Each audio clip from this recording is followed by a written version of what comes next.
to Beyond the Mat, where we discuss topics from jiu-jitsu and well beyond the mat to figure out people's normal day lives.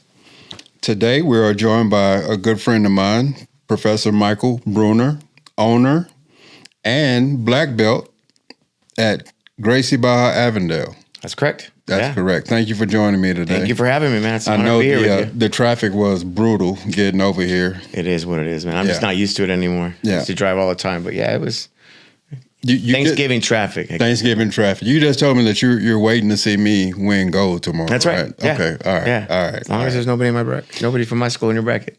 I'm just I kidding. don't think You're my brother, man. I appreciate that. I'll always be rooting for you. Professor Mike, I really want to talk about, I think it was last year when you had issues with your neck. I've always got something, but yeah, this actually was this year where it started. And it got really bad. Yeah. That kind of showed me the community of Gracie Baja and how we all show up for each other. You mentioned how jiu-jitsu changed your life early on. How did jiu-jitsu kind of impact or course correct for you? Yeah, man. I just wasn't always a good person. I wasn't a good person. I wasn't always on the right path. Ups and downs in my life, especially in my 20s and 30s. And yeah, man, jiu-jitsu was introduced to me before I got married. I was dating my wife at the time. We had our own place, and a buddy of mine drove by, and he's like, "You got to give this jiu-jitsu thing a try." And I was like, "Man, I got no money." It was 2008 or something like that, when the economy was just horrible and nobody's making any money. I was a photographer. I'm like, I can't afford that, man. And he's like, I couldn't see you as a photographer. 20 years, man. Wow, years. I didn't know that. Photo and video, yeah. So he's like, give it a shot. And so I think my first class was a seminar with Henner Gracie, which was really cool. I got to roll with him for like 30 seconds, and he just tied me up. And it's funny because I grew up about a half a mile from their school in Torrance. So, growing up, I always knew jiu-jitsu. I wanted to get into it after I was about 19. I wanted to get into it because I had done karate for 14 years. And I just never did. And then I got in, tried jiu-jitsu, and I just fell in love with it. And it put me on a totally different path, man. You know how it just does. It just, you can't party like you did without jiu-jitsu. It just changes your whole mindset. You meet different people with similar goals. You aspire to have, a healthy lifestyle. All that goes along with jiu-jitsu. It just changes your life, man. It's cliche, right? They always say, "Oh, it's a life changer," but man, it is. It was for me. It is. Maybe not for everybody. Maybe some people are already on the right path and they're living a healthy lifestyle. But for me, I was 220 pounds, I think. Drinking nonstop, doing extracurricular activities, hitting the nightclubs 3 or 4 nights a week, and leave 180. And that's when I messaged you back. I think a couple nights ago. I'm like, man, we're gonna have some stuff to talk about because jiu-jitsu changed my life. Yeah, and you use what I was gonna say about myself. I was a bad guy, and I think just the mental chess that we play to get on the mat and figure things out, I think has helped me become a better person. I really do. And I encourage anyone, just like your buddy did to you, to try something along those lines. Doesn't have to be jiu-jitsu, but just find you a safe spot to do something, to exercise the most important muscle in your body. Yeah, and it wasn't overnight. It's not like I went to jiu-jitsu one class and it changed everything, It was a long process. I mean, I think I got all the way through blue belt, and I was still kind of intertwining the two lifestyles. And then I think when I got to about purple belt, I made, the determination, like, this is going to be my lifestyle from here on out. Were your kids already born at that time? No, my daughter wasn't. I wasn't even married. I got married at like a blue belt or something like that. And then my daughter wasn't born. I had a stepdaughter, but my original daughter wasn't born until 2013. So just before we moved out here, actually. That's when I got here, 2013. Yeah. Well, she was born in 2013. I got here 2016. Oh, okay. All right. So I'm thinking that jiu-jitsu had an impact on our lives. And you being a school owner, head instructor, I imagine you have a lot of people that you could just look at, hey, I need to go and throw my arm around him because I know that look. All the time. Yeah. All the time. Or they make subtle comments, you pick up on them and you're like, he's going through something. Kids too. It's not just adults, In fact, I have really great connection with the kids. I love my adults, but the kids are my favorite. But yeah, you could see it in people's eyes when they're having a bad day or, they came to jiu-jitsu just to make it through the night, Otherwise they would be sitting at a bar, or eating a bag of potato chips on the couch with a beer in their hand or something, and or they're going through something with their wife or their girlfriend and they need an escape, and to get your mind off it. I grew up surfing. It's funny that I grew up surfing, and I used to say, like, when you're out there on the water and you're surfing, you're waiting for the next wave. You would say, it just takes your mind away from anything, right? It kind of does, but you're waiting on a wave, and you could still kind of think. But when you're doing jiu-jitsu, you really don't have time to be thinking about family problems, your wife, your kids, your job. None of that. So you're strictly focused on what you're doing in the class. So that is that safe space because when I first started, I was going through things in my life. I was a bad guy, and I needed that to kind of put my mind in a place to where to tell myself, hey, you need to do things a little bit different. I'm almost 50 years old, Professor. I'll be 50 in a few 52. Months. We're brothers. But, I just look at myself and I see a different person in myself. I feel like I believe in me more than anybody else could ever believe in me. And, I try to correct wrongs, but, people don't always listen. People don't always accept apologies. So I try to do my best, and I try to make sure that I throw my arms around the next person that I see like that. You took the words out of my mouth. I was just going to say, it's not just, I like to take credit for being there for people or helping people change their lives, but I think it's the jiu-jitsu community as a whole or the school as a whole where they throw their arms around each other, and before I know it, they're in these like private chats with each other, and they're hanging out on the weekends, and families are getting together and going to do stuff. They're headed to church together. And I'm like, wow, this is really it's a mini community where they're just bonding and getting together. I just recently was baptized, born again Christian, and congratulations. I was invited to these. My school has a Christian brotherhood where they get together on Sundays and they have Bible study, and I had no idea. But man, that community that's built around each individual person inside of a school, not just Gracie Bar as a whole, but inside the school is just crazy awesome. The reason why I started off with that story about your neck, you did Instagram Live, and I just sat there and I just seen all the love pouring in. I'm like, Professor Mike really trusts this environment and the people he's around.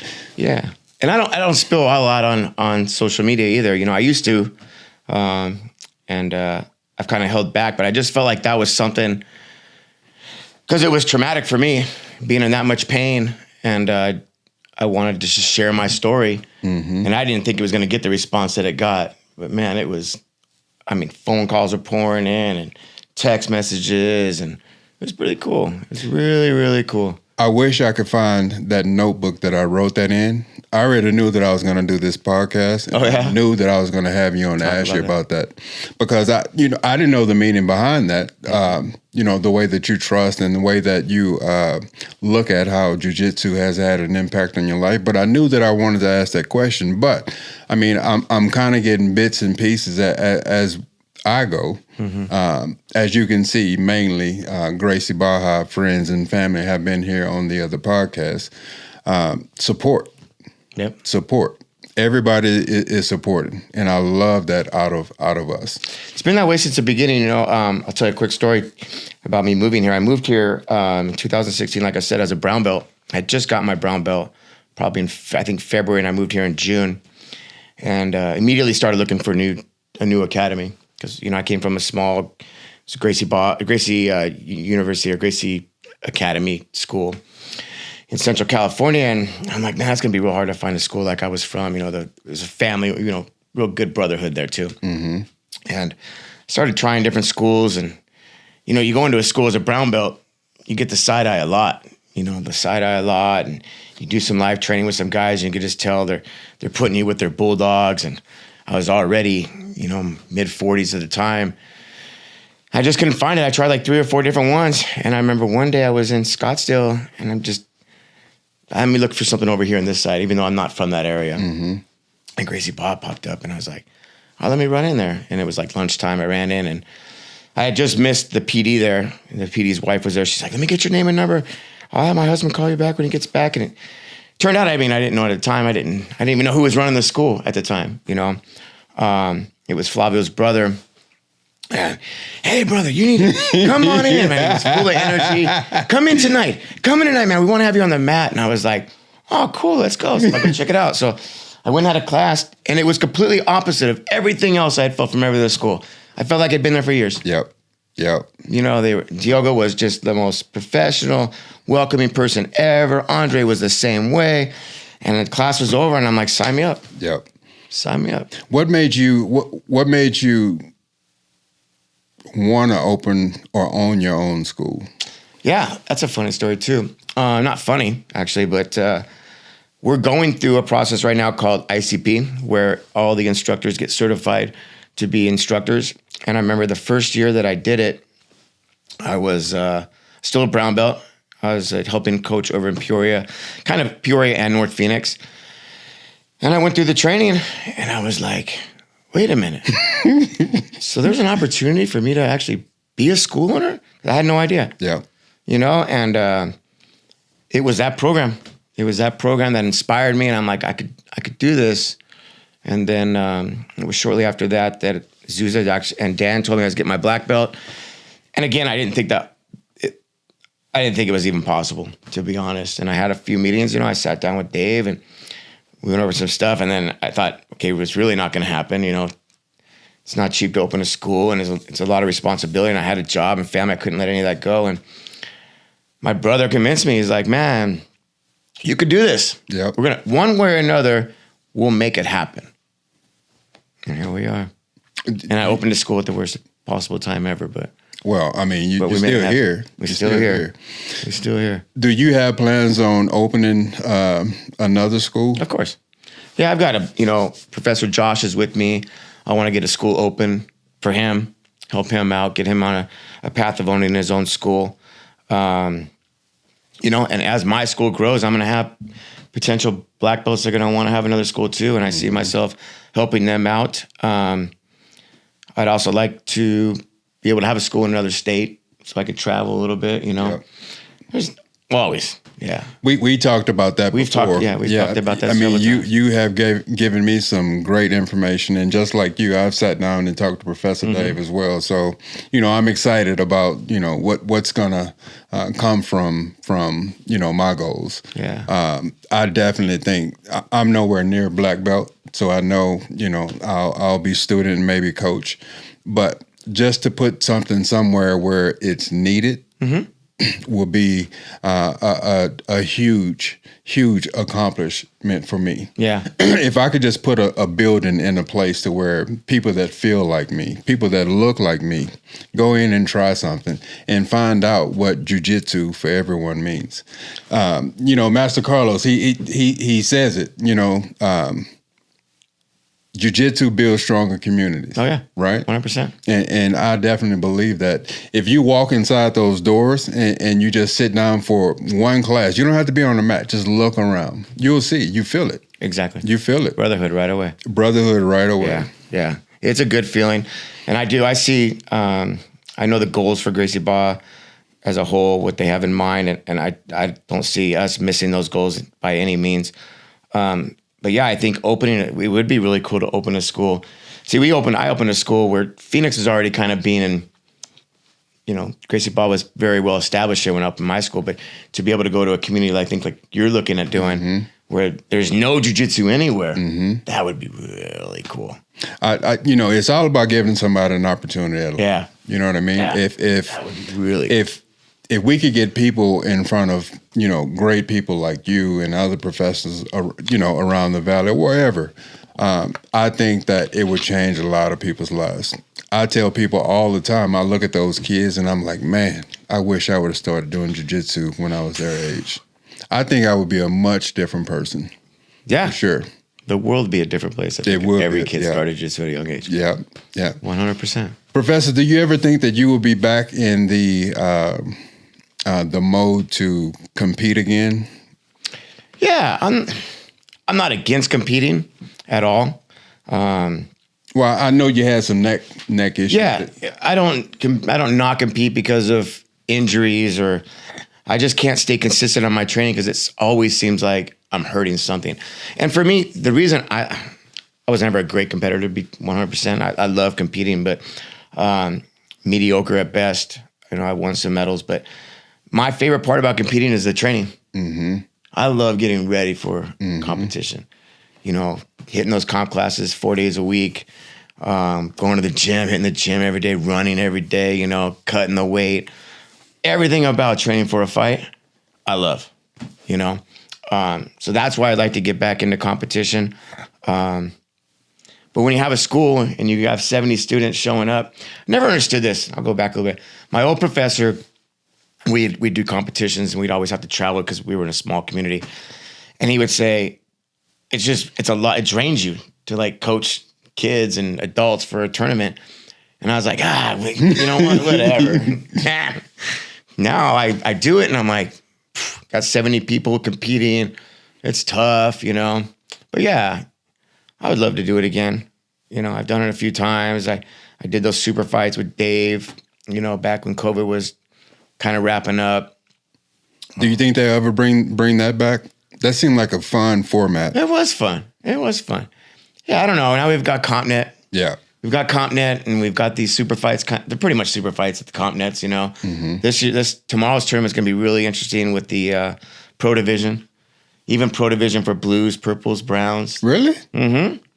I thought it was just brown and black. They're supposed to, that's what the email I read was Pro Division for the blues too. They get enough competitors to do it, they'll do it. If they don't have enough competitors, they won't do it. For the absolute, do you sign up day of or before? Okay, all right. You got to place first. Yeah, first, second, and third, and then you're in. Just got to sign up.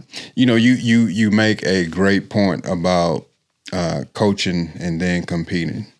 When I was coaching at Peoria, running around and screaming at the kids all day, motivating, and when it's time for me to fight, I am spent, exhausted. I am spent. It does take a lot of energy. My wife, I get home and I'm like eating dinner and then I'm like, I'm ready for bed. You're only at work for 5-6 hours, and I'm like, trust me. Yeah. A lot of it's fun. Yeah, they drain your energy, and we're 50. Yeah. I mean, but we don't look it. We don't look it. Sometimes we feel it. Yes, I feel it right now. Yeah, we feel it. How fun was it to see Professor Josh get his black belt? That was great. I have a lot of respect for Josh. I really like him a lot. He's got good values. Just a great person inside and out. I love training with him. He's turned into an incredible instructor. And yeah, I mean, nobody deserves that more. I mean, the guy, he works so hard. He's like never quit, injured, sick. He doesn't miss work. He doesn't miss training. He's just go. And he's so quiet while he so does it. quiet and so humble, and yeah, everything about that guy. When I say people like me, I look at Josh and I'm like, man, he's the first black belt I've ever seen being, given his black belt. I'm like, man, if we could see more of that, I think it would be great. Yeah, Jiu-Jitsu has really taken off, in my opinion, since COVID. I've seen a lot more influx of people coming in. do you think social media has anything to? Well, let me ask it this way: do you think social media is a good thing for the young athlete with the parents setting up Instagram pages and kind of putting their kids out there like professionals? Do you think that helps or hurt? I think it's fine. I don't have a problem with any of that. I don't like, I don't know how I want to say this, so I won't. Yeah, I don't have a problem with it at all. I think there's a limit, though, what should be on there and how it's portrayed. But yeah, I mean, if you got a young upcoming athlete and jiu-jitsu is his future, social media is where it's at. I mean, it's whether you like it or you don't like it, it's going to be here to stay. You know? Yeah. And jiu-jitsu in California and Texas have been around kind of a long time. But here in Phoenix, it did boom. Like, you're probably right about COVID time. Because what was it? Yeah, I don't know. When did Peoria open? But it was so small. But it just seems like it just exploded. Like all these smaller schools are opening up. But there's a lot of new black belts around, you know? Yeah. Not just with Gracie Bob, but, you know, every academy. And it's good to see. I mean, I really don't care where you train as long as you're training and you're in a good gym and they treat you right. You know, jiu-jitsu makes you better. Yeah. I think it's fun. And I think it's great to have parental support in that way. But I think you run it. I see some parents, and I'm just going to say it. I see some parents just pushing them kids in some ways to do something they don't want to do, just to keep this going for social media and popularity and all of that. I just kind of wonder sometimes, and I'm not talking about, you know, anyone in our organization, of course, but I just wonder sometimes, does anyone just stop and just ask the kid, hey, is this what you want to do? You know what I mean? Yeah. I don't know. You know, growing up I grew up doing karate, you know, from like 6, 7 years old all the way till I was in my late teens, 18, 19 years old. And my dad pushed me hard to stay in karate. Like, I could do other sports. I could play soccer. I could play baseball. But I always had to do 4 days a week of karate. And it was your old traditional Japanese school with hard floors, the whole thing. And we started it and we weren't going to quit. And I think back like, man, you know, he really pushed me hard and made me go on days that I was so sore I couldn't even walk. And was that a good thing or a bad thing? Both, you know. Did I miss out on some other sports? Maybe. But ultimately, he instilled in me that you can't quit. If you got to at least get to black belt. He always told me, and it takes a long time in my school to get my black belt. You got to at least get to your black belt because that's the one thing they can't take away from you. Mm-hmm. You know, if you get to brown belt, you know, I used to do karate. I got to brown belt, but you know, hey, I used to do karate. I'm a black belt. There's a big difference. Huge difference, right? Yep. You know, and I did it. And again, it took me, I think it was 9 years to get my black belt in karate because it was a traditional old school karate. Nowadays, you can get your black belt in a year or two, but. Then it took a long time, and it taught me a good lesson. It instilled hard work, and there was no instant gratification, you know. And I'm glad he did it. I'm really, really glad he did it. You have your black belt in karate, and you went over to jiu-jitsu. Did you ever see yourself becoming a black belt in jiu-jitsu? Because it takes longer to get your black belt in jiu-jitsu than any other martial art. Well, I think the karate thing rolled over in jiu-jitsu. I remember there was one night in my old gym where we were standing there. I probably was a white belt at the time, maybe a blue belt. And we was probably 40 of us standing there, and he's like, how many of you... raise your hand and I won't have my feelings hurt, but how many of you think you're going to stick it out till black belt? And boom, my hand went up. And because I just wasn't going to quit at blue belt and I wasn't going to quit at purple. I was going to see it all the way through. Yep. You know, and he always told me, you know, some people might think black belt's impossible to get, but if you just don't quit, you're going to be a black belt someday. Eventually. Eventually, you're going to be a black belt someday. So, I kind of always knew I was going to get there. There were a couple times I almost, well, we all have that, right? We go home, we think we want to quit because we have a bad day of training or we get hurt. My wife was always supportive. She's like, shut up, you're going to go back. Pick yourself up and go back to class. You know, yeah, I always knew it was going to be there. Are you glad that you did? Oh, yeah. How did you feel when you got your black belt? What year did you get your black belt? So I've been a black belt for 5 years now. So 2018? How did you feel when you achieved the black belt? I was honored, like any other belt I got in Jitsu. Felt undeserving. Honored, thankful. Glad I got it with the organization and was surrounded by the people that I got it with. Yeah, it was an honor. Did you have a private moment to say, you know, going back to your 18-year-old self and saying, this is what I did? No, but I think I showed my daughter, you know, this is what I did. You know, all those nights that I stayed and trained jiu-jitsu after work, it was worth it, you know. I proved not just to myself, but to everyone around me that the hard work was worth it. The sacrifices were worth it. And anything is possible. Anything is possible. Yeah. So your daughter, did she understand the sacrifice and the impact of that moment for you? Yeah, she did. You know, and she used to train too over with us there in Peoria. And so she knows. She understood that this is an accomplishment that not everybody gets. Yep. You know, or can accomplish. And it wasn't that I was somebody special. You know, I wasn't anything special. I wasn't this all-star athlete. I just stuck with something, put in the work, and never quit.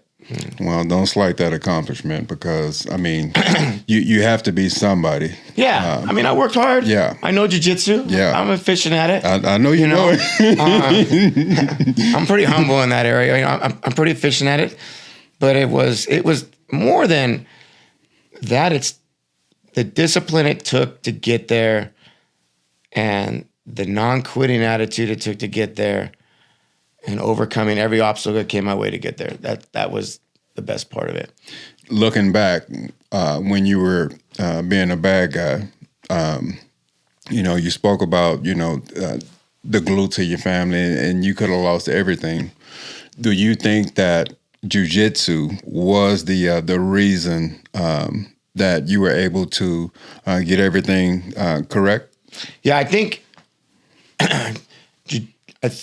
if I wasn't doing jiu-jitsu, I would have eventually gone back to the really bad stuff, doing the really bad things again. I was always an up and down kind of guy. I get in some trouble and then I get out of it. I get in some more trouble. I clean myself up and get out of it.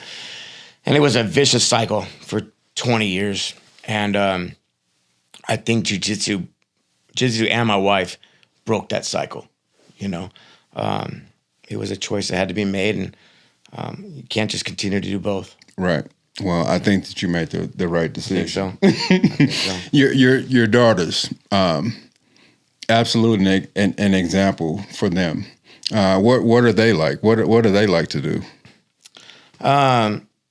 So neither you have one to of plug them, the girls. You have to plug the girls. Neither one of them are into sports. They have a great relationship together. My youngest daughter loves jiu-jitsu, but in a different sense. She likes to go to the classes. She loves to do the classes, but not because she wants to roll around and learn jiu-jitsu or learn how to do self-defense. She just wants to be there to help the people. She's the one kid at the front door, getting the belts tied and getting their card for them and showing them how to bow on the mat and making sure they're having a good... That's my daughter. That makes you proud to see, yeah, though, right? I love it. Yeah. But man, the second she's got to do a break fall, I don't want to. So that's the way she is. And my oldest daughter, yeah, she's a scrapper. She would be really good at jiu-jitsu. I've offered a few times for her to try it. You know, she doesn't live with me, so she does her own thing, but she'd be really good at it too. And I've tried to get my wife on the mat. We've done one. Not yet. We've done one couples class with Professor Dan for like a Valentine's Day one time, and that was it. She's a scrapper too, man. She would be really good at it. But yeah, she has always been the mindset that jiu-jitsu is my go-to place. You know, I can get away. And that's old school right there. Yeah, be with the guys, and she knows I come home a better person because of it, and you know that's my thing. Yeah. You know? Even when we do like the gym, like I go to the gym, she goes to the gym. It's her away time. It's her solitude that she gets. You know, so it's always been that way. Man, she's the most supportive person ever. She never once said, "Hey, stay home with me tonight. Don't go to jiu-jitsu," or "Let's go out to dinner instead of you go train." Never once. I think you just made the perfect point.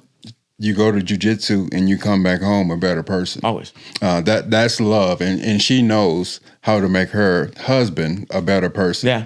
By staying out of his way, letting him have his space, giving him his time.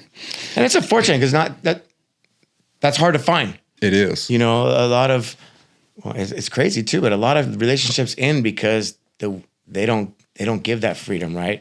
They think it's either jiu-jitsu or them. And it's unfortunate because, and you talk to most men that are going through that, or even most women, they don't understand that they know they need jiu-jitsu. Yep. They know they need it. Yep. Like, man, if I don't do this, I get angry. If I don't do this, I'm going to drink. Or if I don't, whatever, I need this. And then there's still that, well, it's me or that. That's a tough decision to make on a daily basis. Mm-hmm. You know, I love jiu-jitsu. I love my partner. If I go to jiu-jitsu, when I come back, my partner's going to be upset. Mm-hmm. It's just that time away. But I think if you have a partner like that understands that, you know, my person needs this time to himself, and you as well, my person needs this time to themselves. I think that is a well-functioning relationship, and it's that, you know, I've been through some issues like that as well, and it's kind of set me back a little bit. But I mean, what's the right decision? There isn't, you know. There's always going to have to be, without getting too much into the relationships, but yeah, there's always my dad always instilled like relationships work when there's compromise. You know, it can't be a one-way street. Both have to compromise, and you know, if jiu-jitsu is your thing, if you really need it, that's something they're going to have to understand, you know, because there could be a lot worse things that their husbands or wives could be out doing. Exactly. You could be hitting the bar after work, and then you know where that leads. So, I mean, be a lot worse things we could be doing. It is. And to have that spot to go to is definitely somewhere that I find my safe space. Or even if you have an extracurricular, like going to play softball with the guys, or, you know, going to play soccer, and then usually what happens after those things? Drinking. 100%. Yep. Yeah, you're either drinking while you're playing, or you go to the bar after. Yeah, not jiu-jitsu though. No. No way. I don't think I could pick up a can for that long after. I mean, we work hard in there. Yeah. We work hard in there. Professor, I really do appreciate you stopping in and chatting with me. Definitely want to see if we can get back and chop it up again. So definitely appreciate you toughing the traffic out to get over here and chatting with us. Good luck tomorrow too. Thank you so much. I'll be in your corner. Thank you so much. Thank you for watching this episode of Beyond the Mat. This is Professor Mike Bruner, owner, Gracie Baja Avondale. Be sure to check out episode 7 that will be out with Professor Zuza as he talk about his path to black belt and now head instructor. Thank you for watching. See you next time.